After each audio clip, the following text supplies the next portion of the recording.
Well, let me show you a couple of things, least important of which, and it's a little windy, I hope everything's okay. I hope you can hear me okay.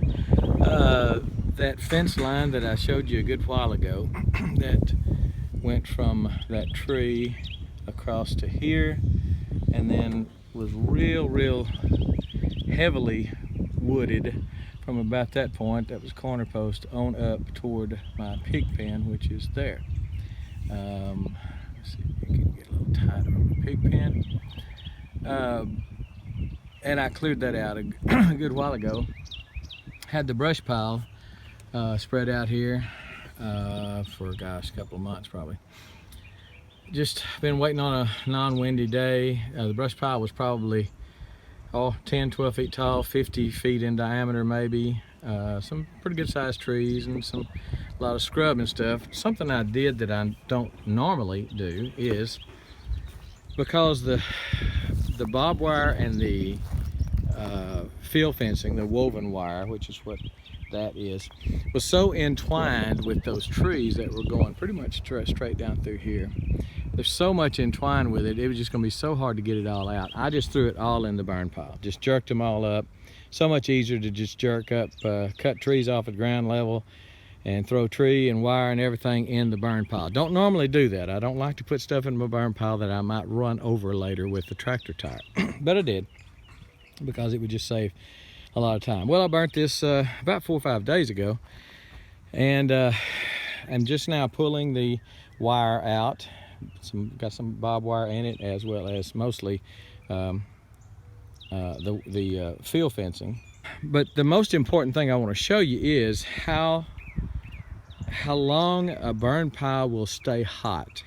I'm going to turn my sheet back in here in a few days, and so I'm coming down here with a hose. You can see this is a little darker. I have wet that down. That is still smoldering, but underneath, a foot underneath all this stuff, it is nothing but a hotbed of coals. So I'm spraying it down, and you can hear it. I'll show you in a minute.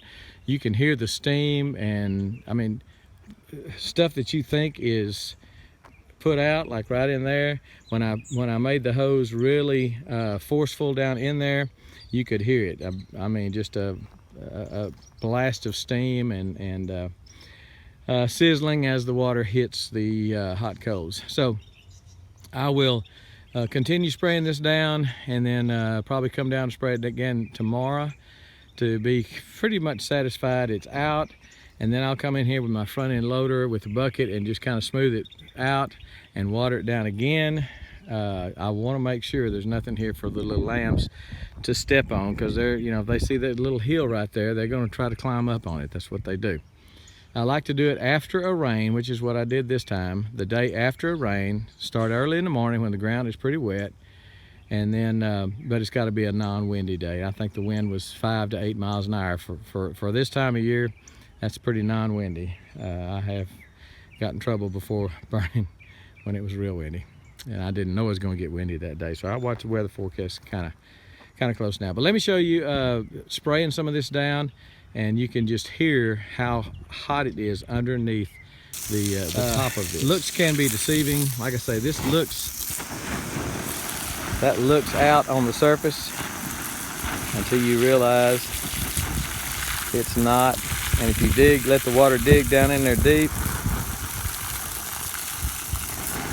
so you can hear it. So I had a friend that when he was 6 years old at a church youth camp that I was at, walked through a burn pile barefooted that had been there a week before, and burning bad. They thought he wasn't going to, said he wasn't going to walk again, but he did. Everything turned out fine, but really burning bad. But you can see how hot that is under that. I'll do this, and this is not, you know, just today's job is not going to do it. I'll have to spray it again tomorrow, or maybe this afternoon, tonight. But then I'll spread it out, spray it again, spread it out, spray it again. I'm going to make sure. Well, that's hot right there. That is hot. And see, again, if you look at the top of it, that doesn't look all that hot, does it? Until you get in it.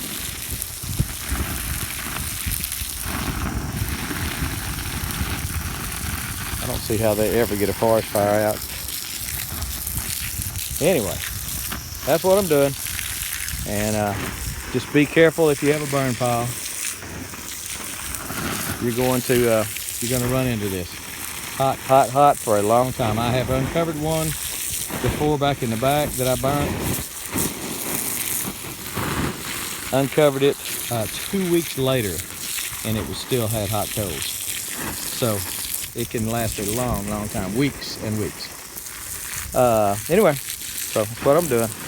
Be careful with your burn piles. If you're lucky enough to have and be in an area where you don't have trouble with outside burning. I mean, don't have the laws or whatever. See, way down in there, when I dig down in, you can just hear the change. See, right there, it looks like it's out. Got a lot of water on top of it. You go down in there deep, you find out it is not out. So be careful. Be real careful. You could ruin some little lambs by putting, or goats or cows or whatever. You would think they'd have enough sense not to walk on it, and the adults would, but you don't know about the little babies, so. Anyway, we're gonna do this, and I'll talk to you later. We're gone.